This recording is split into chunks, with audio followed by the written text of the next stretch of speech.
Aziz milletim, Enerji ve Tabii Kaynaklar Bakanlığımızın kıymetli mensupları, değerli misafirler, değerli basın mensupları, sizleri en kalbi duygularımla, muhabbetle selamlıyorum. Bugün ülkemiz bakımından tarihi öneme sahip bir müjdeyi paylaşmak üzere sizlerle bir aradayız. Bilindiği gibi enerji, kalkınmanın temel unsuru olmanın yanında milli bağımsızlığın gerçek anlamda tesisinde de çok büyük öneme sahiptir. Ülkelerin ortaya koydukları vizyonların hayata geçebilmesi enerji sektöründeki istikrarla orantılıdır. Dünyada son bir asırdır yaşanan hiçbir karmaşa, kaos, savaş, çatışma, çekişme yoktur ki gerisinde öyle veya böyle enerji hesabı yatmasın. Petrol ve doğalgaz sahalarının kontrolü ve güvenliği için yeri geldiğinde milyonlarca insanın canının hiçe sayıldığı vahşi bir düzen kurulmuştur. Eğer bir damla petrolü oluk oluk akan insan kanından daha değerli gören bu gayri insani küresel düzen hala hükümranlığını sürdürmektedir. Suriye'deki son yıllarda yaşananları düşünün. Biz mazlumların ve mağdurların bulundukları yerlere giderken birileri her şeyi bir kenara bırakıp doğrudan petrol üretim tesislerine yönelmiştir. Aynı durumda Libya'da karşılaştık.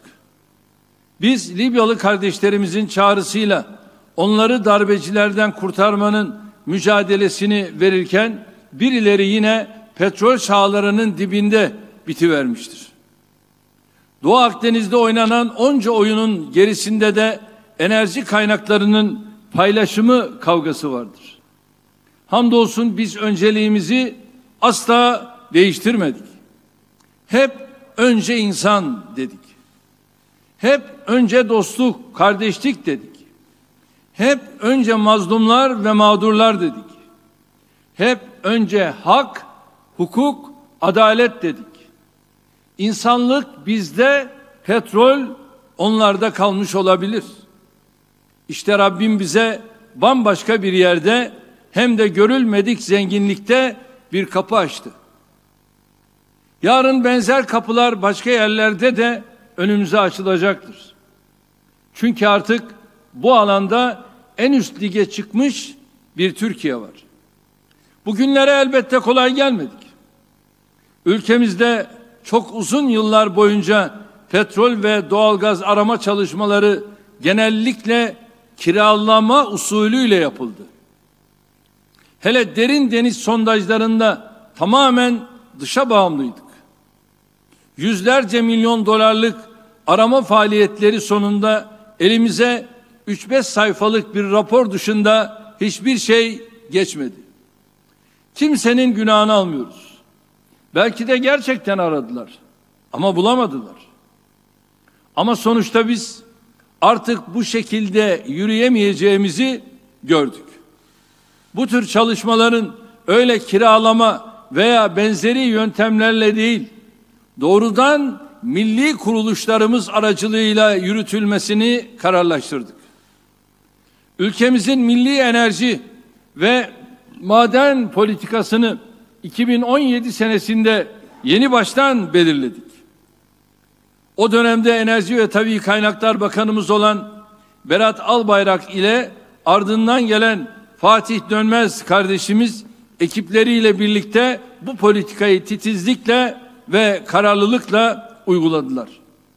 Bu çerçevede derin deniz sondajlarını bizzat yapmanın arayışlarına girdik. Ardı ardına 3 sondaj gemisini ülkemiz derin deniz arama filosuna kattık. Bugünkü sevinci bize yaşatan Fatih'in yanında Yavuz ve Kanuni sondaj gemilerimizle bu alanda dünyanın en önde gelen ülkeleri arasına dahil olduk. Ayrıca Barbaros Hayrettin Paşa, ve Oruç Reis sismik araştırma gemilerimizle bu filoyu güçlendirdik. Mülkiyetleri ülkemize ait olan 3 sondaj ve 2 sismik araştırma gemimiz tamamen kendi ekipmanlarımız ve kendi personelimiz ile çalışmalarını yürütüyor. Dünya fiyatlarının bir hayli altında maliyetle ülkemize kazandırdığımız gemilerimizle yaptığımız sondajların birim maliyeti de oldukça düşüktür. Sondaj ve sismik araştırma çalışmalarımızda en küçük bir dışa bağımlılığımız söz konusu değildir. Zaten öyle bir durum olsa bize nefes bile aldırmayacakları ortadadır.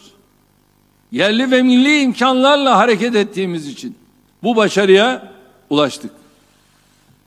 Aziz milletim, evet, sevincimizi hep birlikte yaşamak için şimdi müjdemizi sizlerle paylaşmak istiyorum. Türkiye tarihinin en büyük doğalgaz keşfini Karadeniz'de gerçekleştirdi.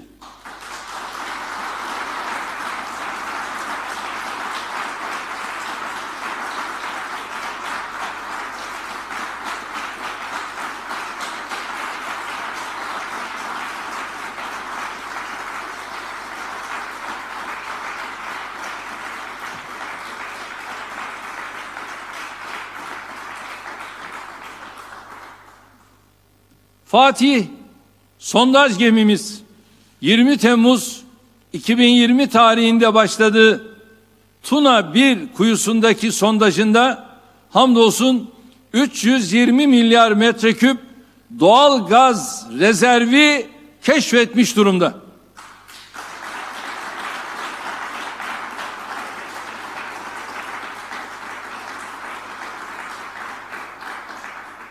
Kendisini Boğaz'dan uğurladığım günü hatırlıyorum. Ve o uğurlayışımızla birlikte hamdolsun neticeye de keşfe de ulaşmış olduk. İstanbul'un fethinin yıl dönümünde Karadeniz'e uğurladığımız Fatih sondaj gemimiz ismine layık bir başarıyla hepimizi gururlandırdı. Allah'a hamdolsun.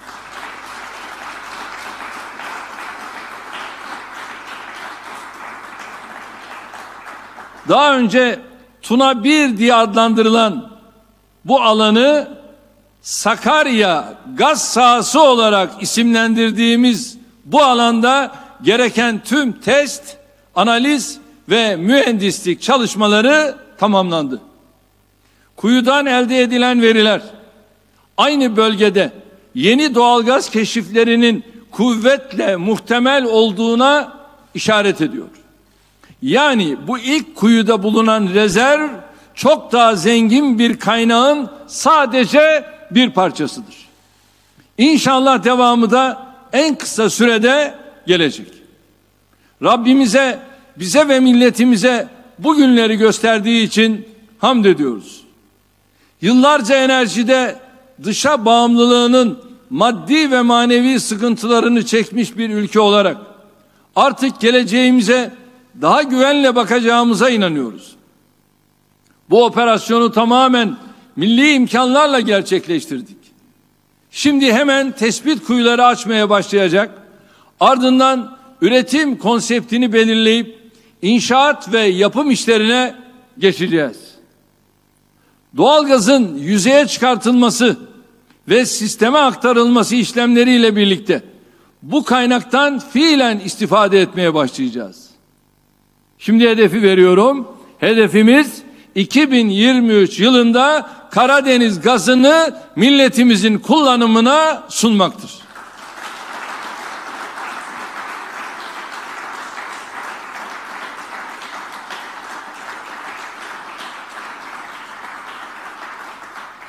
Böylece bunca yıl sabırla adeta ilmik ilmik dokuyarak yürüttüğümüz çalışmaların ilk ve en büyük meyvesini almış oluyoruz.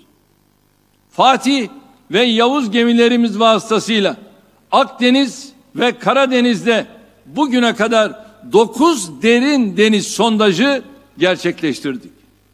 Nihayet son sondajda milletimize beklediği müjdeyi verme şerefine nail olduk. İnşallah benzer bir müjdeli haberi Akdeniz'den de bekliyoruz.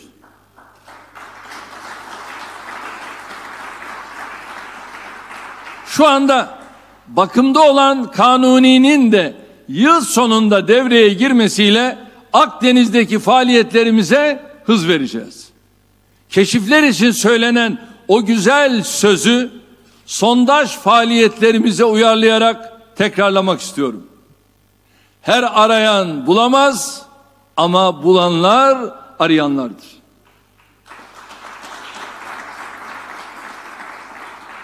Evet, biz de arayacağız ve inşallah bulacağız. Sakarya gaz sahasıyla Bismillah dedik. Allah'ın izniyle devamı da gelecek. Çünkü Sakarya saf çocuğu masum Anadolu'nun divanesi ikimiz kaldık Allah yolunun. Biz bu yolun divanesiyiz. İnşallah burada da neticeye ulaşacağız. Sadece denizlerde değil, kendi topraklarımızdaki aramaları da daha sıkı ve bilinçli şekilde yürütüyoruz. Diğer ülkelerdeki arama ruhsatlarımızı da çoğaltıyoruz. Aziz milletim, ülkemizin enerji meselesini kökten çözmekte kararlıyız. Türkiye yıllarca bunun sancısını, sıkıntısını çekmiş, bedelini ödemiş bir ülkedir. Cari açığımızın en büyük sebebi de hep enerji olmuştur. Yerli ve yenilenebilir kaynaklara verdiğimiz önem sayesinde bu konuda nispi bir denge sağlasak da hala enerjide ciddi bir ithalatçı durumundayız. Cari açığımızın ana sebebi bu değil mi? Bu. Denizlerde ve karada daha çok arama yapıp neticeye ulaşarak enerjide net ihracatçı konumuna gelene kadar bize durmak, dinlenmek yok.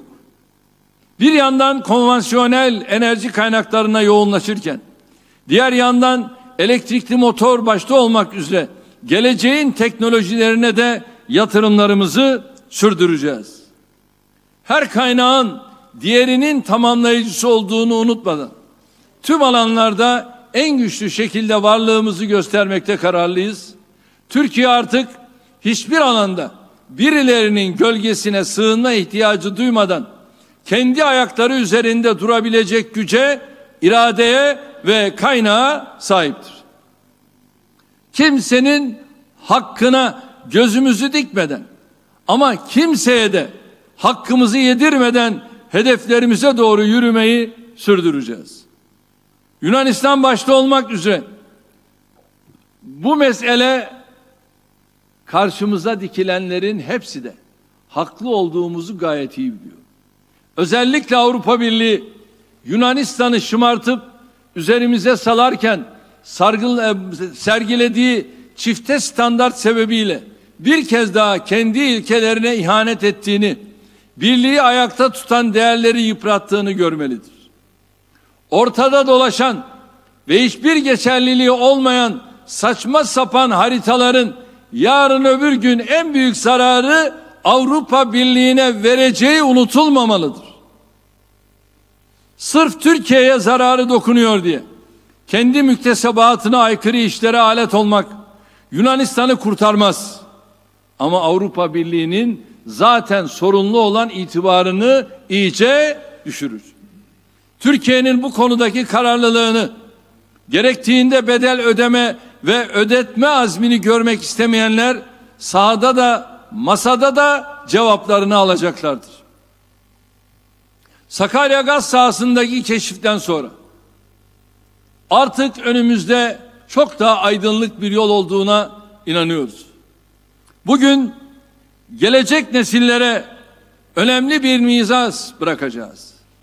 Milletimizin refahı için gece gündüz demeden çalışmaya devam edeceğiz. Rabbim yar ve yardımcımız olsun. Rabbim yolumuzu, bahtımızı açık etsin. Bir kez daha doğal gaz rezervi keşfimizin ve arkasından gelecek yeni keşiflerin ülkemize, milletimize, bölgemize hayırlı olmasını diliyorum. Buradan elde edeceğimiz gelirin milletimize, umudunu bize bağlamış tüm dostlarımıza ve insanlığa hayırlar getirmesini Rabbimden niyaz ediyorum. Ülkemize ve milletimize bu sevinci yaşatan kurumlarımızın tüm mensuplarını, sahada çalışan personelimizi, süreçte emeği ve katkısı olan herkesi tebrik ediyorum. Özellikle bu sürece öncülük eden Enerji ve Tabii Kaynaklar Bakanlarımız Berat Albayrak ve Fatih Dönmez'e bir kez daha ekipleriyle beraber teşekkürlerimi sunuyorum. Hepinizi sevgiyle, saygıyla selamlıyorum. Kalın sağlıcakla.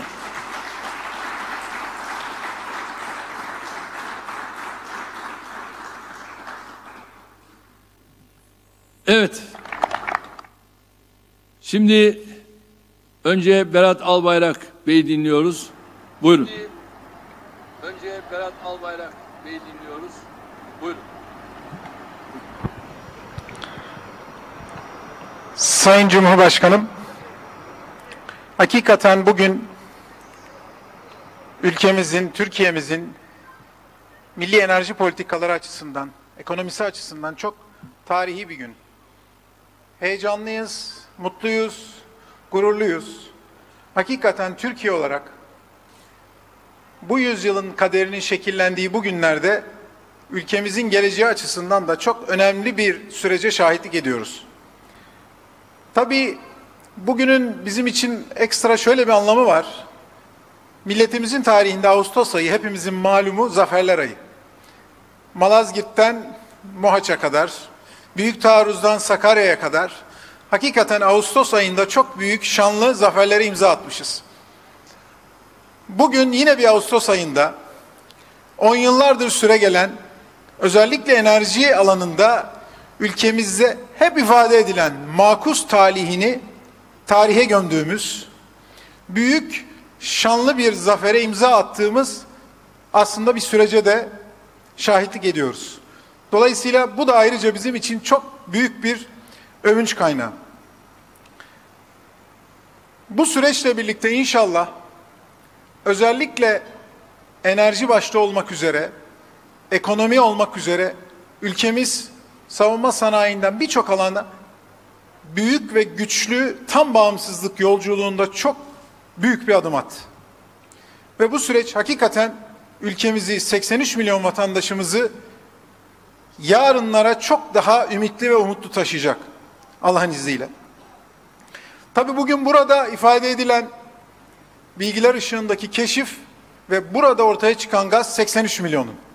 Ülkemizin dört bir tarafındaki Hakkari'den Edirne'ye, Artvin'den Muğla'ya, Trabzon'dan Hatay'a 83 milyon vatandaşımızın her birinin övünçle, gururla büyük bir sevinç yaşayacağı büyük bir adım atılıyor.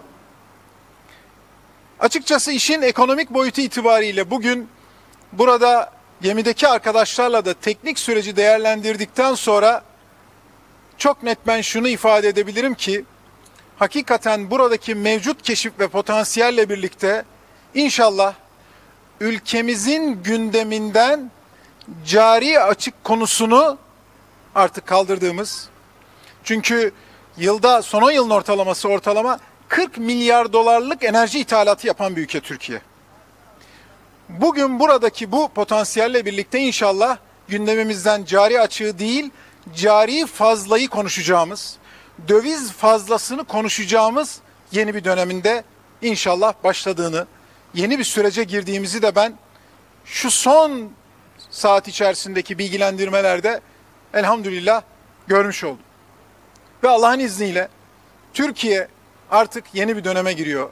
İfade ettiğiniz gibi artık ne doğu ne batı, yeni eksen Türkiye söyleminde yeni bir sürece inşallah gidiyoruz. Ben tabii burada hakikaten bu süreçte özellikle milli enerji ve maden politikaları noktasında çok önemli bir mücadele ortaya koyan, son 4-5 yılda işte 2015, 2016, 2017'den bugüne kadar müthiş bir çaba ortaya koyan bu ekibe, başta Bakanımız Fatih Dönmez Bey olmak üzere, Bakan Yardımcımız Alparslan Bey olmak üzere, TPA Genel Müdürümüz Melihan Bey olmak üzere, bugün gemideki tüm mühendis arkadaşlar başta olmak üzere tüm bu ekibe ve onlardan da öte hakikaten bu milli enerji ve maden politikası yolculuğunda Ertuğrul Bey, Tahsin Bey, Ömer Bey arkadaşlarımız olmak üzere ve yaklaşık 70-80 bin kişilik tüm Enerji Bakanlığı ailesindeki tüm isimsiz kahraman arkadaşlarımın hepsinin alınlarından öpüyorum. Hepsine şükranlarımı sunuyorum. Muazzam bir, çileli bir yolculuktan, ailelerinden de feragat ederek, çocuklarından, eşlerinden de feragat ederek günlerce bu mücadelelerle bu adımı, bu neticeyi ortaya koydukları için şükranlarımı sunuyorum. Ama hepsinden öte, Sayın Cumhurbaşkanım, başta size, ilk günden itibaren bize inanarak arkamızda durduğunuz için size şükranlarımızı sunuyorum. Ve her şeyin ötesinde Cenab-ı Allah'a hamd ediyorum ki bizi başta sizlere ve milletimize mahcup etmediği için. Ve bugün bir kez daha şuna inanç ve imanla şahit ettim ki Cenab-ı Allah hiçbir emeği zayi etmiyor. İnanıyorsanız, çalışıyorsanız ve en önemlisi bir amaç uğruna, bir dava uğruna mücadele ediyorsanız Cenab-ı Allah her işin sonunu hayra tevdi ediyor. Ama bugün ama yarın. Ben hakikaten 2020'lerin Türkiye'sinde kalpten ilk günden beri inandığım bu süreç Cenab-ı Allah'ın nasibiyle bugün yeni bir çağı açtığına inanıyorum. Tekrardan bu hayırlı sürecin, bu güzel, büyük zaferin enerji anlamında, ekonomi anlamında bu güzel günün 83 milyon Türk milletine hayırlı olmasını Cenab-ı Allah'tan niyaz ediyorum. Saygılarımı sunuyorum. Allah'a emanet olun. Kalın sağlıcakla.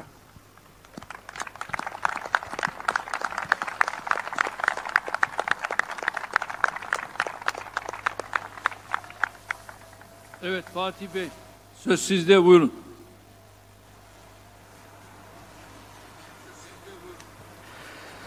Sayın Cumhurbaşkanım, zat halinizi ve aziz milletimizi Karadeniz'den, Fatih sondaj gemisinden saygıyla selamlıyorum.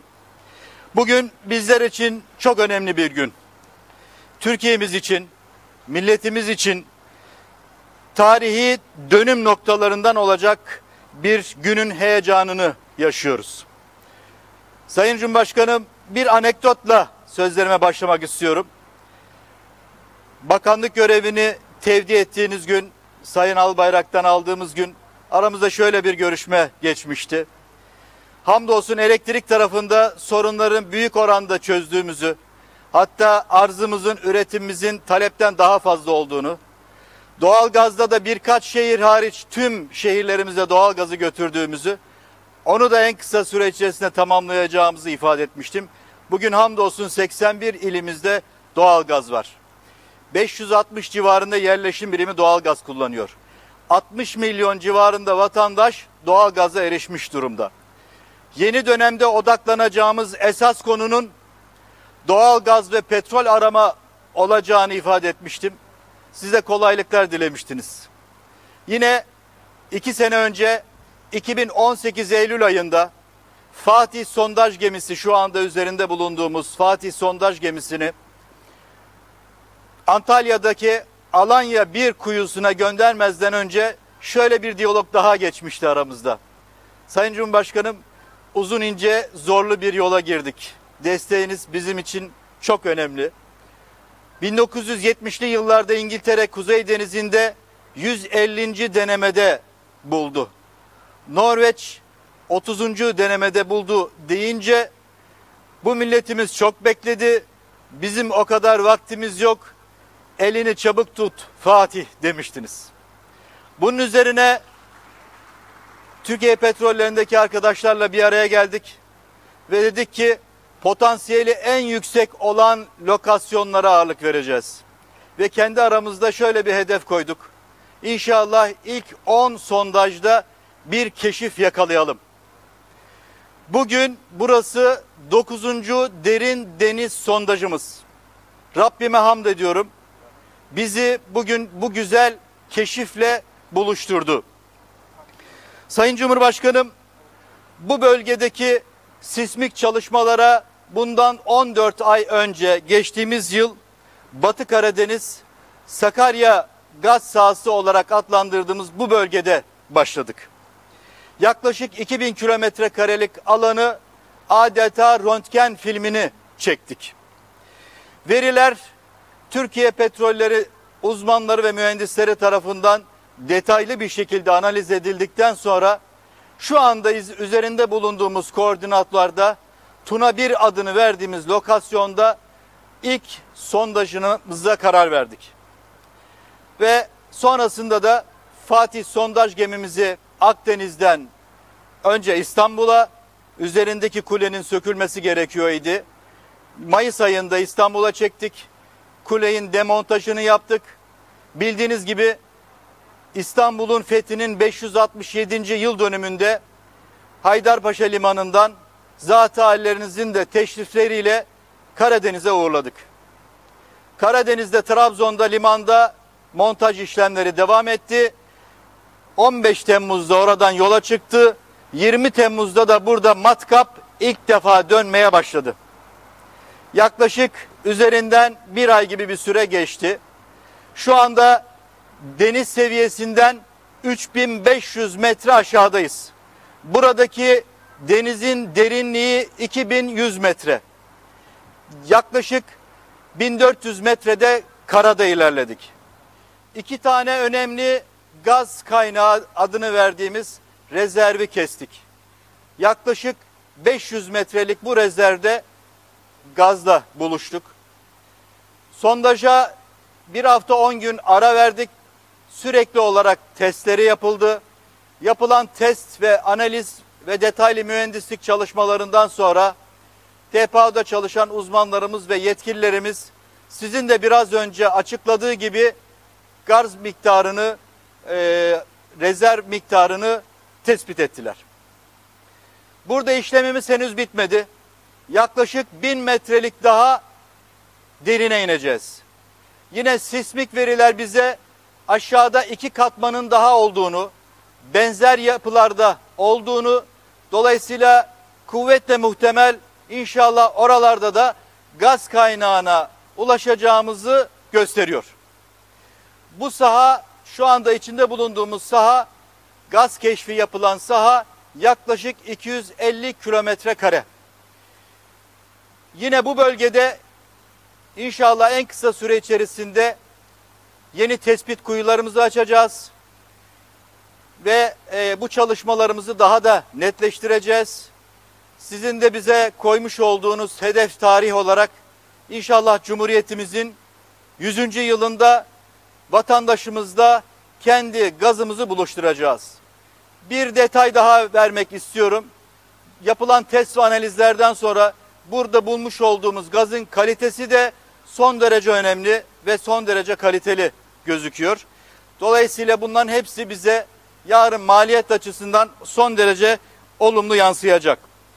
Yine bu bölgede 6000 kilometre karelik daha sismik çalışma yapacağız.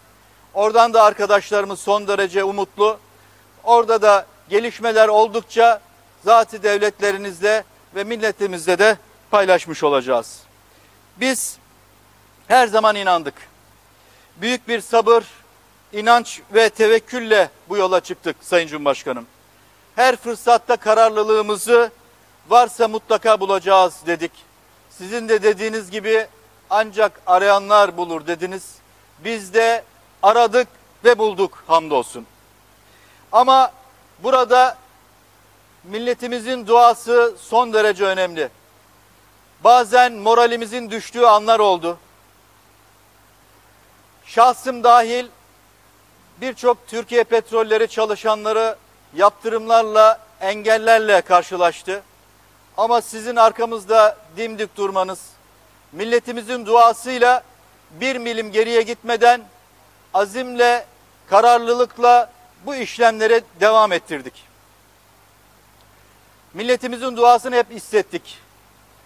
Hatta öyle anlar geldi ki bazı keşiflerimiz olumsuz sonuçlansa da ismini bilmediğim sosyal medyadan bize mesaj atan vatandaşlarımız, bulamasanız da önemli değil, bayrağımızı orada dalgalandırmanız her şeyin ötesinde diyerek bize büyük destek verdiler.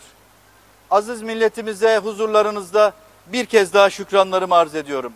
Yine bir anekdotu da sizlerle paylaşmak istiyorum. Bu süre içerisinde Türkiye Petrolleri çalışanlarına da hem yerli uzmanlarımıza hem de yabancı uzmanlarımıza çeşitli baskılar uygulandı. Bunlardan 2 tanesi Avrupa Birliği vatandaşıydı. Ailelerine baskı yaptılar. Bu çalışanlarımız bize gelerek biz burada mutluyuz, huzurluyuz. Kendi ülkemiz bize sahip çıkmıyor. Biz Türkiye Cumhuriyeti vatandaşı olmak istiyoruz dediler. Müracaat ettiler ve şu anda o 2 çalışanımız Türkiye Cumhuriyeti vatandaşı olarak bizlerle birlikte omuz omuza çalışıyor Sayın Cumhurbaşkanım. Bu yolda bize vermiş olduğunuz destek her şeyin ötesinde. Başta sizlere şükranlarımı arz ediyorum. Önceki dönem bakanımız, Hazine ve Maliye Bakanımız süreci başından sonuna takip etti. Her gün destek oldu. Ona teşekkürlerimizi sunuyoruz. Dışişleri Bakanımız hemen her platformda, yurt dışında, yurt içinde haklı davamızı sonuna kadar savundu. Bir teşekkürümüz ona. Milli Savunma Bakanımız sanırım orada bizi donanmasıyla hiç yalnız bırakmadı. Ona da teşekkürlerimizi sunuyoruz. Burada adını sayamadığımız tüm bakanlıklarımıza, tüm kamu kurumlarına verdiği destekten dolayı şükranlarımızı sunuyoruz. Ama ayrıca Türkiye Petrolleri'nin Genel Müdürü Melihan Bey olmak üzere bu süreçte emeğini, alın terini, aklını yoran herkese en içten dileklerimle teşekkürlerimi sunuyorum. Keza Türkiye Petrolleri'nden sorumlu Bakan Yardımcımız Alparslan Bey de yeri geldi. Gemilerde onlarla birlikte yattı, kalktı. Ona da teşekkürlerimi sunuyorum. En büyük teşekkürümüz şüphesiz bizi dualarıyla yalnız bırakmayan aziz milletimize.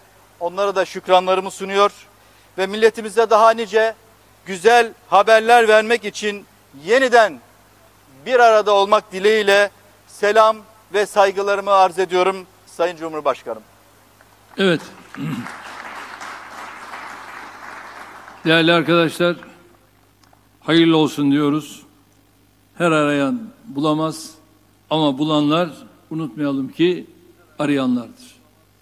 Ve şu an itibariyle tabii 9 derin deniz sondajını tamamladık ve kararlılıkla bunlar devam edecek.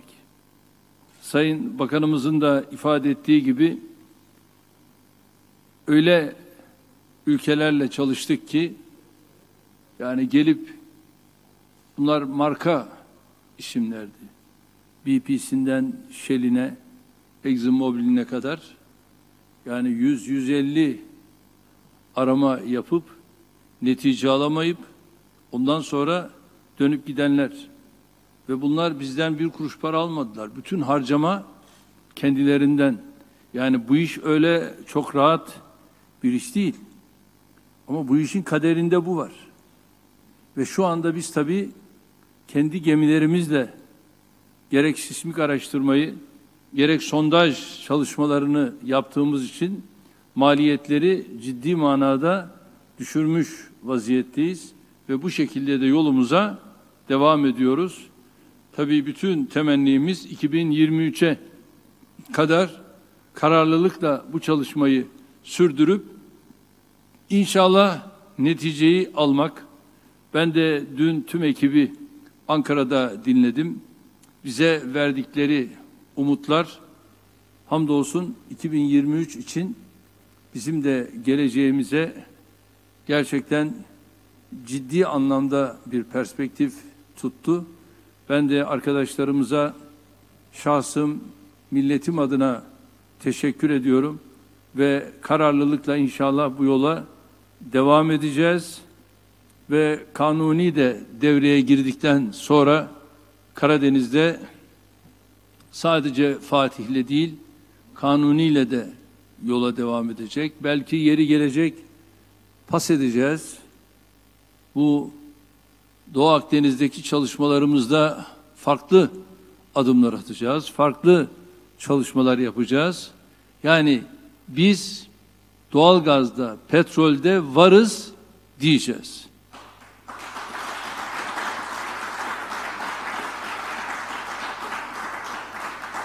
Onun için de günümüz hayırlı olsun diyorum. Tekrar gerek Berat Bey'e, gerek Fatih Bey'e, gerek Türkiye Petrollerinin tüm yöneticilerine, bakan yardımcılarına, hepsine şahsım, milletim adına şükranlarımı sunuyorum. Allah yardımcımız olsun ve Allah'a emanet olun. Kalın sağlıcakla.